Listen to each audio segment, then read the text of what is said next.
What's up, What's guys? up, guys, and welcome to Call Center Chronicles. This is Justin and Doug bringing you an episode of a Call Center Chronicles. We're going to be talking with Doug here in a little bit of an interview fashion on his story on being with call centers, finding the good fight, trying to slay the queue. He's been working with call centers for quite some time. And Doug, let's before we get started, let's hear a little something about yourself. I'm 49 years young. I'm not 49 years old. I've done just about everything when it comes to call center work. I've run the gamut from medical insurance, prescription insurance, um, a little, government plan out there that also covers medical and prescription insurance through different providers. Um, I've done car insurance. I've done cable service. I've done tech support for cell phone service companies.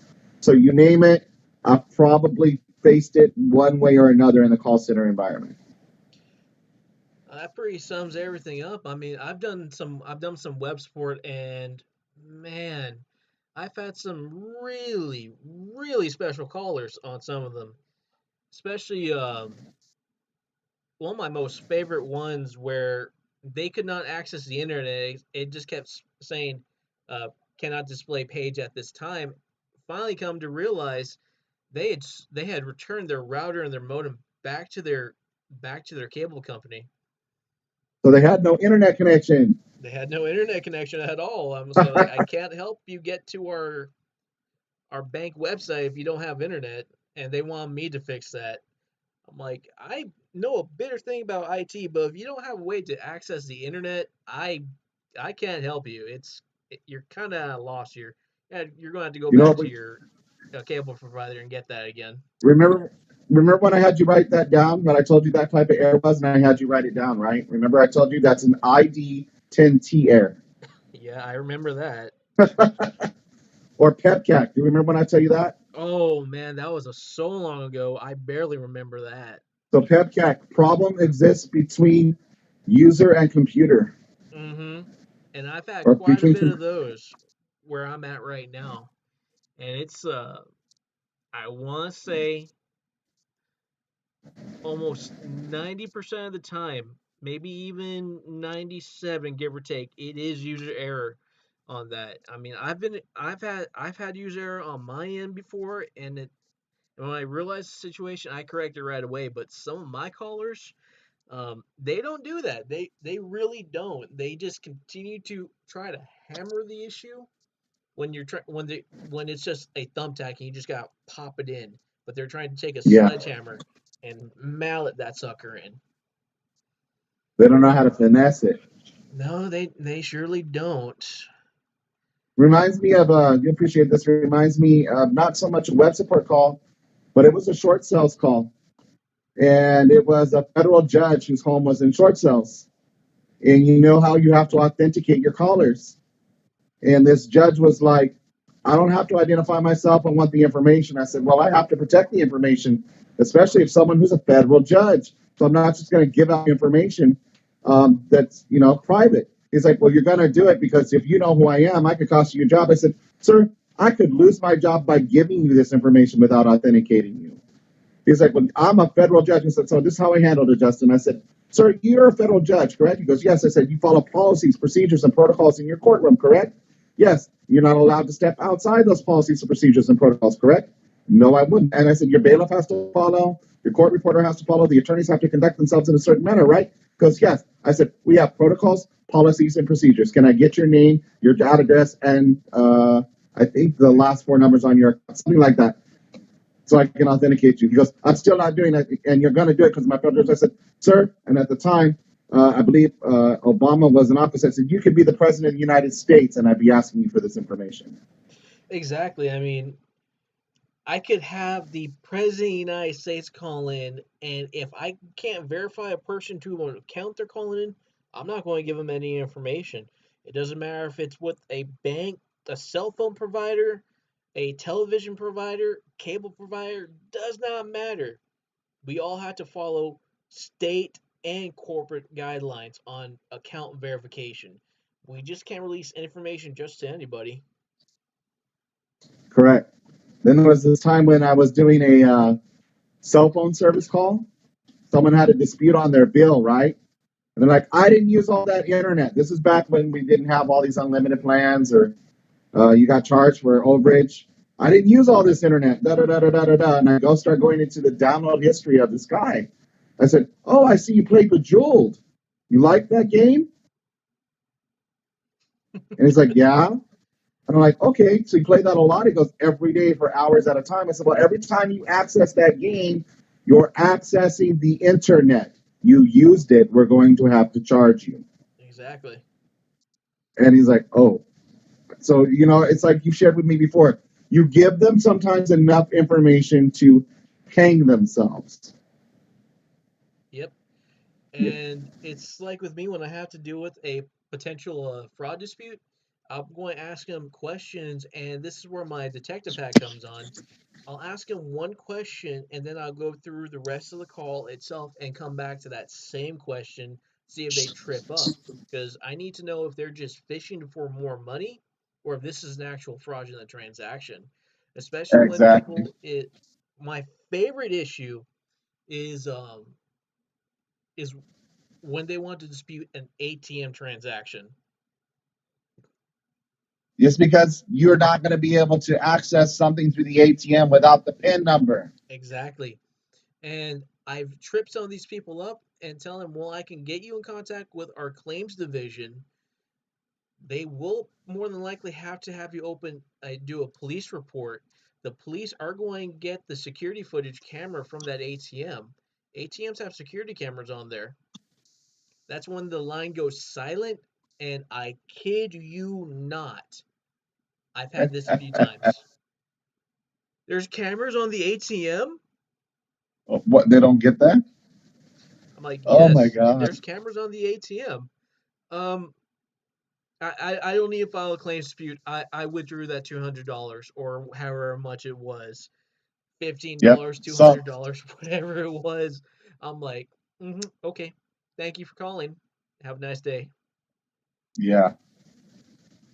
There was this one lady one time that wasn't in the finance path, but was in the medical path. And she's like, y'all keep sending me the wrong medicine for my child. It's blah, blah, blah. It's this dose. And y'all keep sending me blah, blah, blah. It's the wrong dose. My child could die. How could you guys put my child in danger? And I asked the lady at the time, I said, can you read me the RX number that you keep ordering from? Since we have two dosages, right? She goes, yeah. I said, give me the RX number that you're ordering from. She reads it off. I said, ma'am, do you ever transfer your child's medicine from one bottle to another? And she goes, sometimes for ease of use. I said, yes, ma'am. I said, because the bottle you're ordering from is the dosage that you're getting. You're ordering off the bottle. If you check, it's the smaller dosage. Wow. Just And she's like, wow. oh, so, and she said it herself. So I essentially put my child in danger. I'm the one delaying her getting the right medicine. I'm like, now, if you like, ma'am, what we can do for you today, because we're in the interest of the safety of your child, we'll expedite the order Hello, free CPS. of I charge need to today. report child endangerment.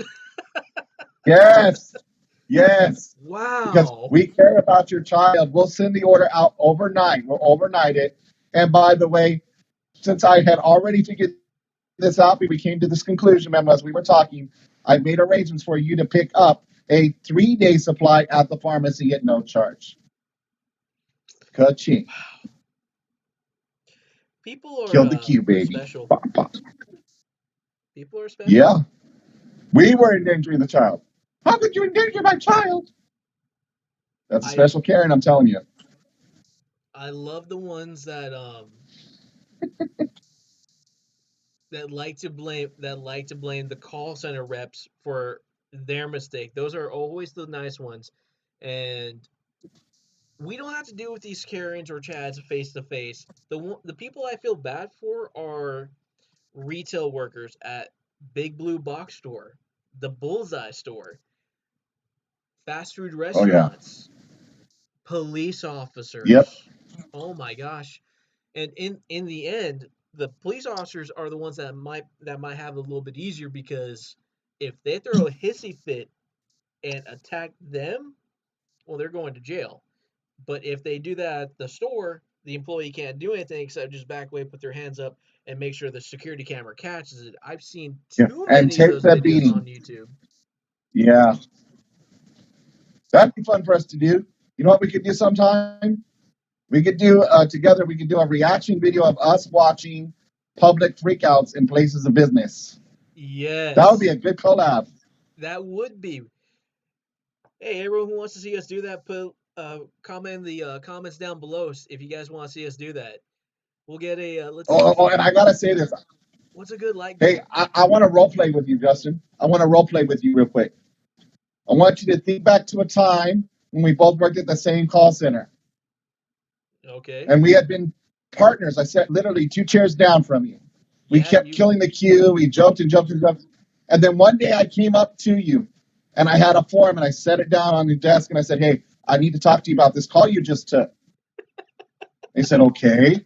I said, "You did this right. You authenticated correctly." And you're like laughing me off, totally blowing me off. You did this correctly, you do this correctly, but you didn't mention the HAFA. You got to mention the Making Homes Affordable program. You didn't get into HAFA. It's a big job. You go, "I don't even know what that is, Doug, so I teach you." You're like, "Oh, wow, thanks for helping. That's really going to help me on my other calls. I'm so glad this is not a real quality call." I said, "Justin, I need you to sign this. I became a quality analyst yesterday."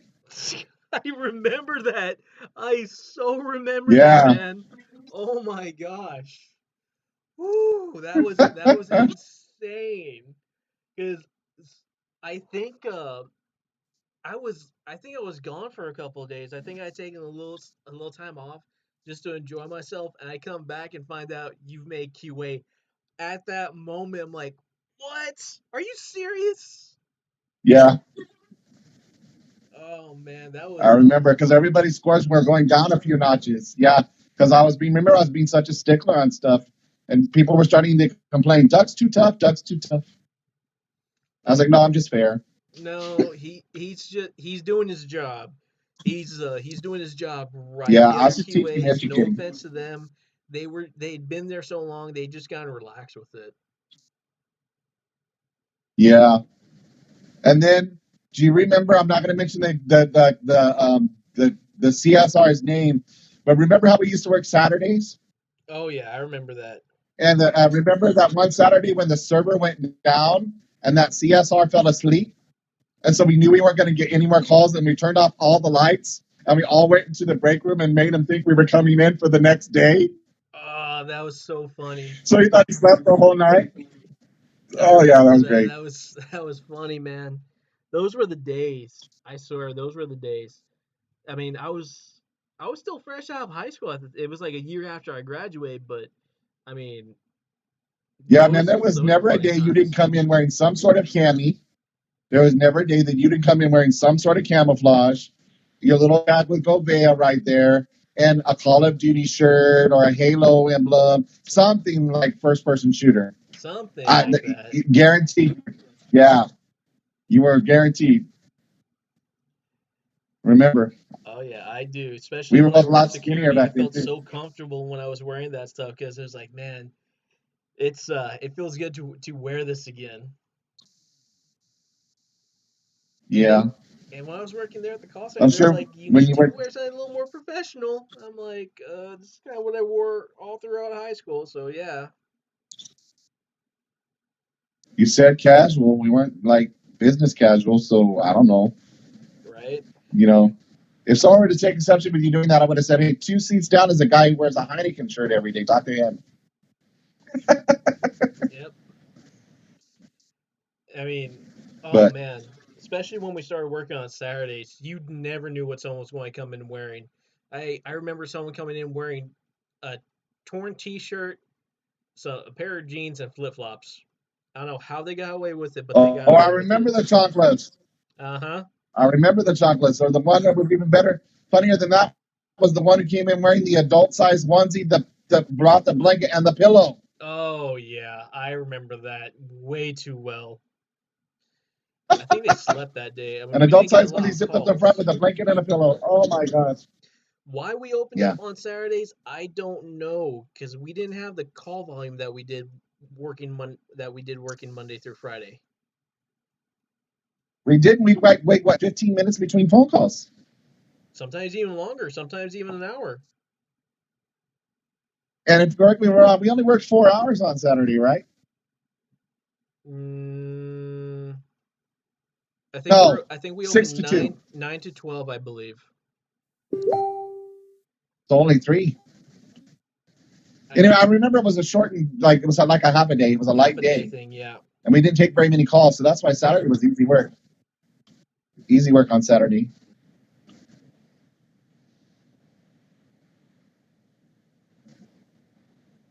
Yeah, Saturday was the easy day, but I just never understood why they opened us up for Saturdays. It was just really odd.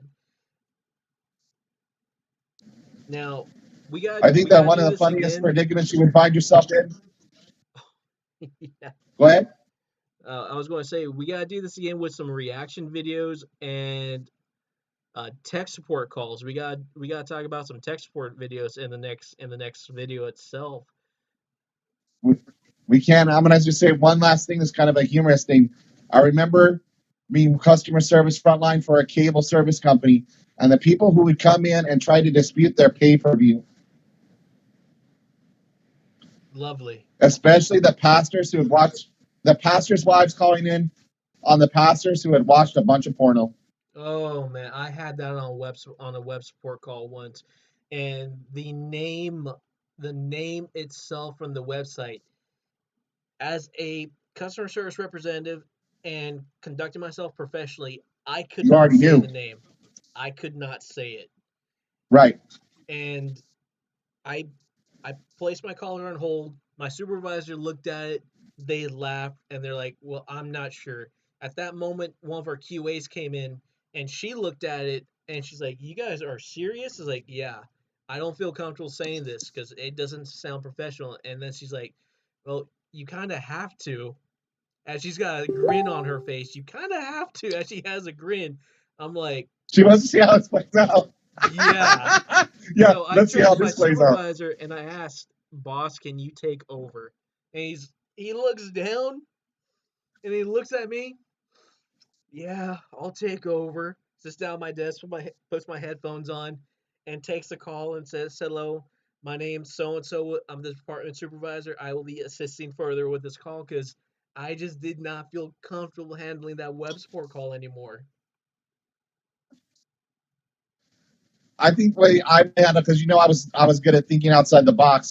You guys used to say, "Oh wow, I didn't think about that. I would have done it that way." I would have spelled out the website.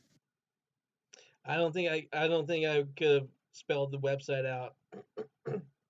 But I maybe just if it had X and then 2 other X's after it, I don't think I still could have done it. No, you're probably right. I would have felt uncomfortable. Yeah, no, I mean, it still made me feel uncomfortable itself. But with that, we're going to go ahead and wrap up this video, guys. All right, All well, right. this has been Justin Well, it's and Doug. great talking to you, Justin. It's been great talking with you too, Doug. We'll have you on for another episode. And also, if you guys want to see us do a reaction video to Karen's freaking out at stores, let's get a like goal. Let's see if we can get 20 likes. If we can get 20 likes, we'll do another Yeah, 20 likes is a collaboration good video. number. Hmm? Or even 10 likes and 10 comments would work too, right? Oh, 10 likes would be great. Just 10 likes itself would be 10 likes and perfect. 10 comments would work too. If we can Yeah. get 10 comments on there, that would be great too. 10 likes, 10 comments, and we'll do a collaboration video of Karen's freaking out at stores. All